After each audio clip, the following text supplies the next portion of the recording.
प्रभु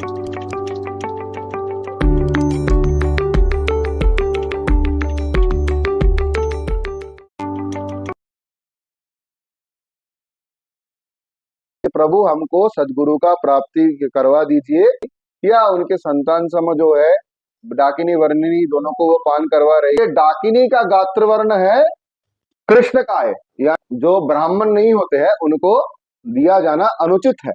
कि देवी हमको एक ही चीज का सिग्निफिकेंस दे रहे हैं कि वो अकाल मृत्यु बढ़ रहा है, इसलिए समाज में विवाह विच्छेद बढ़ रहा है। ওয়েলকাম টু চিকুপ ডায়েরি। তো আজকে আমরা এসে গেছি, যে এর আগেও আপনাকে দেখিয়েছিলাম এই মন্দিরটার, ছিন্নমস্তার মন্দির। তো আজকে আমরা এসে গেছি এখানে সন্ধ্যা আরতিটাও দেখতে, বা পঞ্চশিবের যে এখানে অভিষেক করা হয় রোজ, সেটা দেখার জন্যে। এবং এখানের যে প্রধান মহারাজ আছেন, যিনি এখানে সব এখানে সেবায়েতের কাজ করছেন, তো ওনার থেকেই মন্দিরের ব্যাপারে কিছু বিশদ আলোচনায়, যে বিশেষ করে যেখানকার প্রধান যে প্রতিষ্ঠিত আছে ছিন্নমস্তা, তার ব্যাপারেই, যে ছিন্নমস্তার উৎপত্তি কোত্থেকে বা কিভাবে এগুলো তৈরি হয়েছে, সেই ব্যাপারেই আমরা চলে এসেছি জানার জন্য। তো আপনারাও সাথে থাকুন এবং দেখতে থাকুন, আশা করছি আপনারাও অনেক কিছু জানতে পারবেন এখান থেকে।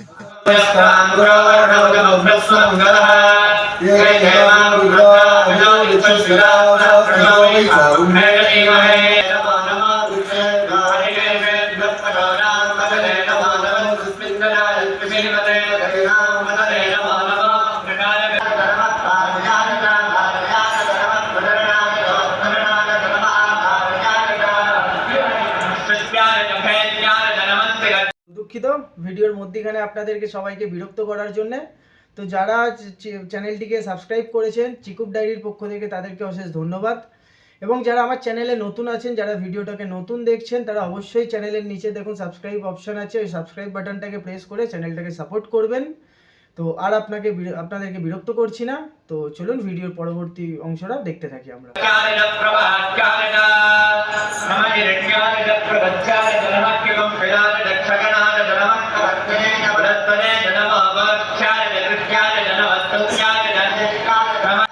তো এখন দেখতেই পাচ্ছেন পঞ্চশিবলিঙ্গ যেখানে আছে সেটার এখন অভিষেক হচ্ছে, এবং প্রত্যেক দিনই হয় অভিষেক বা পুজো।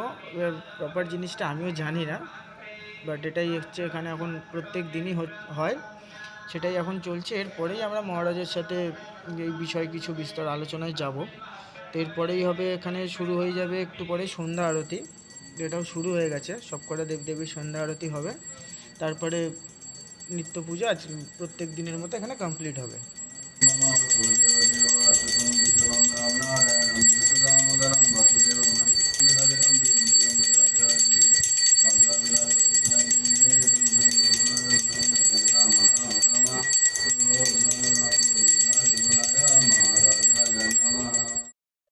तो आज फिर से हम लोग आ गए, जो पहले बार आपको दिखाया था, जो यहाँ पे जो मंदिर हुआ था छिन्नमस्ता का, वहाँ के जो यहाँ का मेंबर में है, वो जो काम करते थे यहाँ का मेन वॉलेंटियर, तो उनसे थोड़ा बहुत उस दिन बातचीत हुआ था, लेकिन पूरी तरह हम डिटेल्स में उनके साथ उतना बातचीत नहीं कर पाए।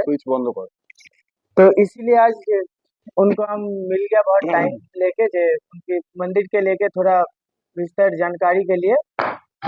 तो सर थोड़ा आपका परिचय एक बार थोड़ा बता दीजिए। जी, हमारा नाम है स्वामी रामानंद तीर्थ। हम इस मंदिर में भगवती का सेवा करते हैं, इतना ही हमारा परिचय है। तो आपका मंदिर का जो प्रधान जो माता जी है छिन्नमस्ता जी, तो छिन्नमस्ता जी का कॉन्सेप्ट थोड़ा हम सबको समझा सकते हैं दर्शक को, छिन्नमस्ता का मतलब क्यों हम लोग पूजा करें? देखिए, हमारे जो समाज है, इस समाज में एक मनुष्य को चलने के लिए जो प्रधान प्रमुख 4 पुरुषार्थ का आवश्यकता होता है, जो 4 पुरुषार्थ है धर्म अर्थ मोक्ष काम, इसको हम चतुर्वर्ग फल भी बोलते हैं। ये चतुर्वर्ग फल जो साधक या व्यक्ति वर्ग शक्ति साधना करते हैं, उनमें से बहुत ही देवियां सक्षम है ये चतुर्वर्ग फल देने में। प्रथमतः तो हम बोलेंगे श्रीमद दक्षिणा काली के विषय में, क्योंकि हम विष्णुक्रांता में है, ये काली क्षेत्र है, और हम उन्हीं से शुरू करेंगे। आप भी देखिएगा ये मंदिर के गर्भगृह में सबसे प्रथम विग्रह दक्षिणाकाली का ही आता है। दक्षिणाकाली हमको चतुर्वर्ग फल प्राप्ति करवाते हैं, यानी धर्म अर्थ मोक्ष काम देते हैं, परंतु उनका जो क्रम है, ये क्रम है सृष्टि का क्रम।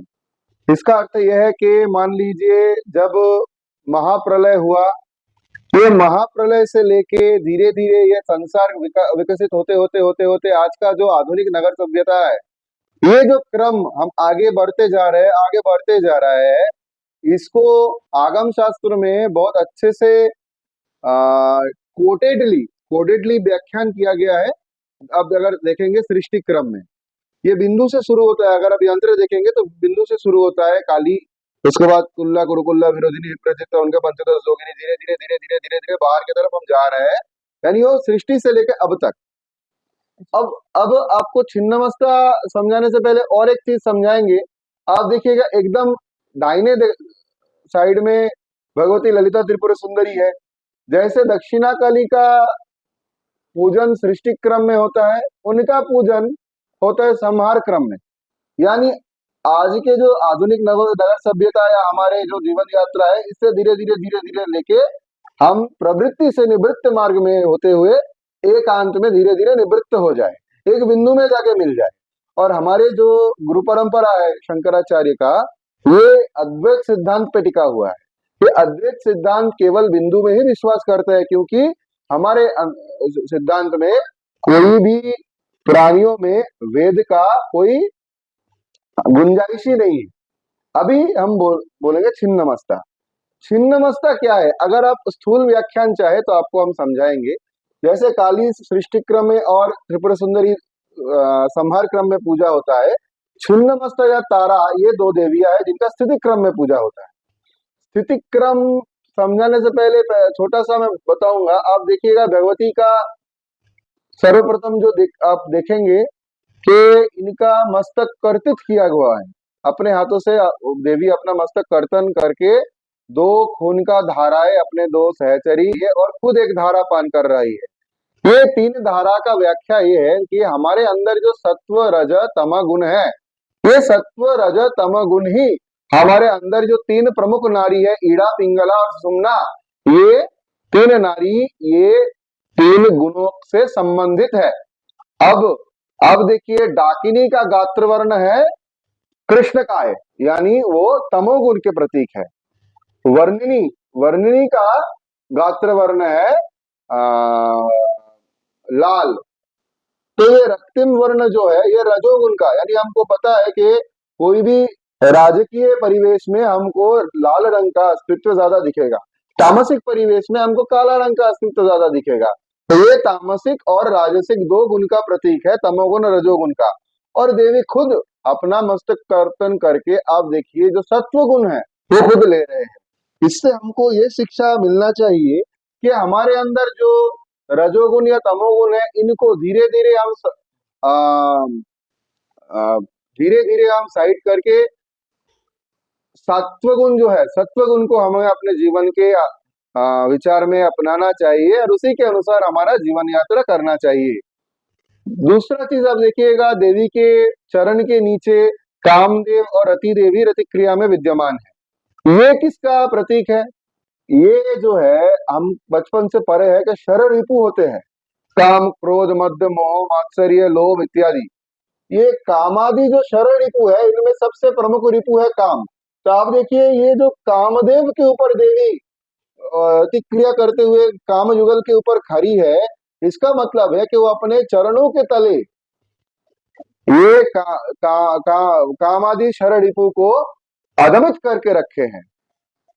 यानी हमारे अंदर के संयम समता इतना हो, ये जो संयम समता से हम अपने जीवन के जो सबसे बड़े शत्रु है ये छह रिपु, ये छह रिपुओं को दमन कर सके। और दूसरा विषय यही हमको दर्शाता है, ये कब संभव होगा? जब हम अपने जीवन का तमोगुण और रजोगुण को त्याग के सत्वगुण को अपनाएंगे। यही भगवती छिन्नमस्ता के रूप का साधारण सा मूल सार है। अभी तो दर्शन के विषय में और जाएंगे तो बहुत सारा चीज आएगा, वो अधिकार सापेक्ष भी है और वो कुछ चीज अपने गुप्त भाव से भी रखना चाहिए आगम शास्त्र के मान्यता अनुसार।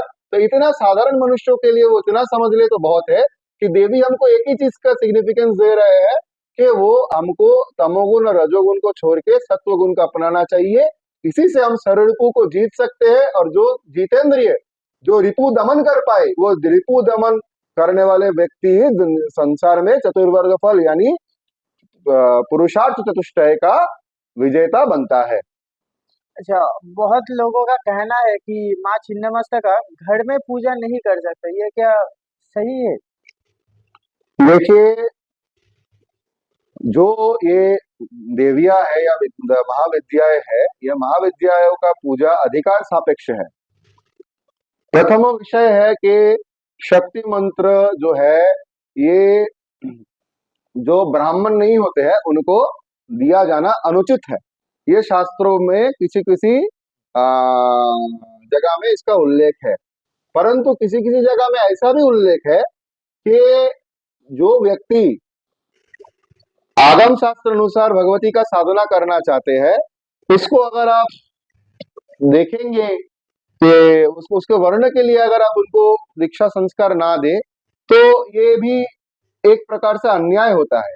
तो इस दोनों कॉन्ट्राडिक्टेड विषयों का समाधान यहीं पे होता है कि गुरु अपने शिष्यों के अंदर, जिसके अंदर ब्रह्म ज्ञान मिलने का प्यास है, जिसके अंदर की हमको पता है ब्राह्मण उसी को बोला जाता है सूक्ष्म विचार से जो ब्रह्म ज्ञान के अधिकार होते हैं।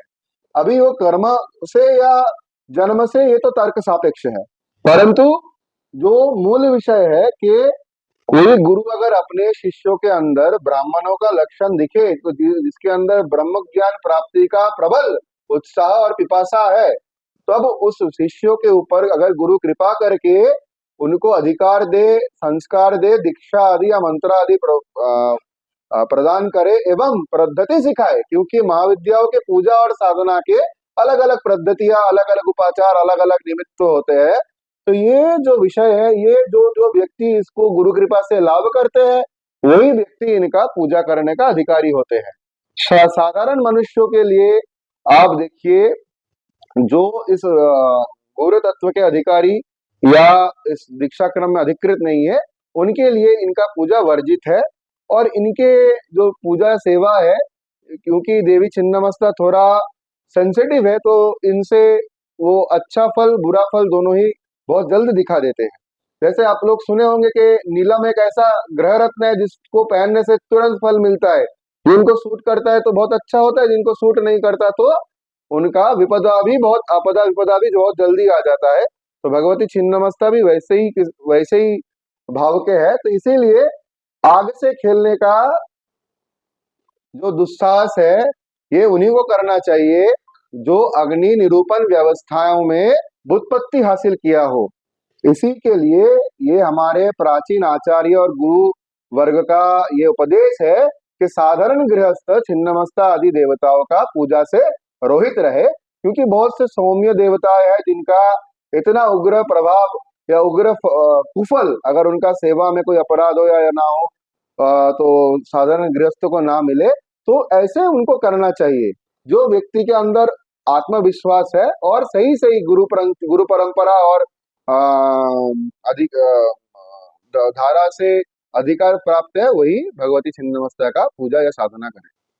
और एक लास्ट क्वेश्चन आपसे पूछना चाहते हैं कि मतलब दीक्षा छोड़ के भी कोई आदमी या लड़का महाविद्या का कोई उपासना कर सकता है क्या? कुछ नहीं कर सकते। और अभी का जनरेशन में बहुत आदमी कुछ साधना करना चाहते हैं लेकिन उनको सही से रास्ता नहीं मालूम है, आदमी नहीं मालूम है कैसे करे। तो अभी सब हो रहा है ना, इंटरनेट पे यूट्यूब देख के कुछ ना कुछ करके बैठ जा रहा है। तो ये कितना सही है, ये कर सकते हैं क्या कोई इसीलिए आदमी? समाज में अकाल मृत्यु बढ़ रहा है, इसीलिए समाज में विवाह विच्छेद बढ़ रहा है, इसीलिए समाज में जिसको हम बोलते हैं घरेलू हिंसा या अधपतन या आर्थिक हानि सभी बढ़ रहा है। अब सामाजिक गणमाध्यम से जो जो लोग ज्यादा से ज्यादा साधना ऑनलाइन या सामाजिक गणमाध्यम से दिखाते हैं, ये लोग मूर्ख शिरोमणि है। तो ये मूर्ख शिरोमणि से जो जो मूर्ख सीखेगा उनका हालत भी पतित व्यक्ति जैसा ही होगा। जैसे हम आपको कुछ तत्व दिए परंतु एक सीमा के अंदर दिए, उस सीमा को लांघना हमें हमारे लिए अनुचित है। तो जो व्यक्ति, अभी देखिए सामाजिक गणमाध्यम एक ऐसा जगह है जहाँ पे आप थोड़े तीखा खट्टा बात बोल देंगे तो लोग आपके ऊपर बहुत विश्वास कर लेगा या आपके बातों के प्रभाव में आ जाएगा। जैसे आगम या तंत्र बोलते ही लोग सबसे पहले कुछ तामसी प्रवृत्ति या फिर कुछ चटकेरा मनोरंजक विषयों के प्रति उनका मन आकर्षित होता है। तो जो व्यक्ति इस सब को कंपाउंड करके मिला जुला के बोलेगा, वैसे महामूर्ख व्यक्तियों के पास ये लोग जाएंगे और जाएंगे या फिर इनके इंटरनेट से देख के ये सब करेंगे। तो ये करने से इनका पतन निश्चय है, इसको तो कोई नहीं रोक पाएगा। इंटरनेट पे फेसबुक यूट्यूब सभी जगह दिखा दे रहा है, ऐसे करो ऐसे ऐसे फल मिलेगा, जो तंत्र विद्या जो है तो सभी को मुकेश अंबानी बन जाना था, सब ये करते, सब सिद्ध हो जाते। ठीक, मतलब कोई हम लोगों का जैसे जनरेशन में कोई देखिए आगम शास्त्रों या फिर ये महाविद्या या फिर कोई भी दीक्षा, कोई भी भगवान का हो, या वैष्णव संस्कार हो, शौर्य संस्कार हो, गणपत्य संस्कार हो, वैष्णव संस्कार हो या शैव संस्कार हो, शाक्त संस्कार तो बत ही, ये सभी संस्कार अगर कहीं ना कहीं से श्रीमन भगवान नारायण या श्री सदाशिव से उत्पत्ति नहीं हुआ है, ये गुरु परंपरा, तो ये जो परंपराएं है ये पूरा फर्जी होता है। ये जो गुरु परंपरा है, हम तंत्र का देखते हैं, आगम शास्त्र का, जिसमें हमारा भी आता है, बहुत सारे और भी दूसरे परंपराएं है, ये केवल मात्र तभी मान्य है जब सदाशिव से ये परंपराओं का उत्पत्ति होता है। सदाशिव है आगम शास्त्र का प्रणेता। जितने भी बीज मंत्र आदि से हम लोग साधना करते हैं, ये सब सदाशिव ने आगम शास्त्र में बोले हैं और क्रमशः गुरु परंपरा से हम लोगों को प्राप्त है। तो भगवान सदाशिव से शुरू होते हुए जो गुरु पंक्तियों के माध्यम से हमारे हम तक पहुंचे हैं, यही गुरु परंपरा मान्य है। इसी गुरु परंपरा में आएंगे तो सिद्धि मिलेगा। हमारा मतलब हम जैसे जो दूसरे परंपराओं के भी जिनका नाता भगवान शिव से है, हाँ, तो सदाशिव से, तो इनके द्वारा दिया हुआ गया जो मंत्रोपदेश या साधन प्रणाली है, इन्हीं को मानेंगे तो साधना होगा, सिद्धि होगा, वरना कभी संभव नहीं है। रसातल में पहुंच जाएगा, जिंदगी खराब हो जाएगा, परंतु कभी कुछ नहीं होगा। लेकिन अभी जो आदमी साधना के लिए थोड़ा बहुत इच्छा है, लेकिन वो अभी कैसे स्टार्टिंग कैसे करे? देखिए, अगर अच्छा मन रहा, किसी व्यक्ति का साधना करने का अच्छा मन रहा और साधक बनने का योग उसके कुंडली में है, तो भगवती या उनका जो इष्ट देवता जिनको वो मानते हैं, जो जिनका साधना वो करना चाहते हैं, तो जरूर ही वो कृपा करेंगे। उनके कृपा से ही उनको सद्गुरु लाभ होगा। वो जिनको साधना करना है भगवान के पास, वो केवल एक ही प्रार्थना करे, या जिस देवता, कोई मानिए माँ काली को मानते हैं, कोई शिव जी को मानते हैं, कोई गणपति को मानते हैं, तो वो जिनको अपना इष्ट देवता मानते हैं पर परंपरागत रूप से उनके पास उनका दीक्षा संस्कार नहीं है, वो अपने वही इष्ट देव के पास सर्वदा एक ही आग्रह करे कि प्रभु हमको सदगुरु का प्राप्ति करवा दीजिए। तो भगवान अगर चाहेंगे कि वो अपने उनके साधना में वो आगे बढ़े, तो भगवान जरूर ही उनको सदगुरु दे देगा। और एक लास्ट चीज सबको पूछना चाहते हैं, मतलब अभी का जनरेशन में बहुत लड़का या लड़की मतलब जाना चाहते हैं साधना की लाइन पे या पूजा पाठ करने के लिए, लेकिन समाज की जो है ना ईगो एक आगे नहीं बढ़ पा रहा है, तो उन लोगों के लिए कुछ बता सकते हैं कि हम ये करेंगे तो समाज क्या बोलेगा, या करेंगे तो समाज क्या बोलेगा? एक बात बोल रहे हैं, साधकों का सबसे पहला लक्षण यही होता है कि वो निरहंकार होता है। निरहंकार का मतलब ये नहीं कोई आपको दमोच के चला जाए या पर मार खाए, वैसा भी नहीं। निरहंकार यानी कोई भी ईगो किसी भी साधक के अंदर रहना ही नहीं चाहिए या रह नहीं सकता। ईगो क्या है? देखिए, हम साधना के लिए आए। पहला चीज, साधना क्यों करेंगे? क्योंकि जब एक व्यक्ति अपने जीवन का लक्ष्य समझ लेता है कि ये मनुष्य जन्म हमको किस लिए मिला। दो प्रकार का इंसान होता है। एक प्रकार का इंसान होता है जिसको हम बोलते हैं विजिटर्स, आते हैं, बड़े होते हैं, खाते हैं, पीते हैं, शादी करते हैं, बच्चे पैदा करते हैं, फिर बूढ़े हो जाते हैं, रिटायर हो जाते हैं, पेंशन मिलता है, मर जाते हैं। और दूसरे प्रकार के जीव होते हैं जिनको अपने इस जीवन का लक्ष्य समझ में आता है कि भगवान के आशीर्वाद से या हमारे पितरों के कर्म से या हमारे पूर्व जन्म के कर्म से हमको मनुष्य योनि का प्राप्ति हुआ है, या अपने वर्ण अनुसार, अपने आश्रम अनुसार हम अगर अपने धर्म का धर्म का पालन सटीक सटीक करे, पूजा पाठ साधना, और सबसे पहले जो इसका प्राइमरी एलिजिबिलिटी है वो है एक अच्छा इंसान बनना, किसी को क्षति नहीं पहुंचाना, सबके साथ प्रेम भाव रखना, और समाज में किसी से डरना नहीं है, निडर होके समाज में रहना। क्योंकि एक साधकी समाज का उत्तम अनुशासक यानी गार्डियन होता है। तो ऐसा भाव, क्योंकि आप जब साधक बनते हैं ना, तो ऑटोमेटिकली आपके ऊपर बहुत सारे जिम्मेदारी न्यस्त हो जाते हैं। तो ये सब लक्षण एक साधक का होता है। तो ये लक्षण जिन साधकों में होगा तो भगवान या भगवती उनके ऊपर वैसे ही कृपा करेंगे।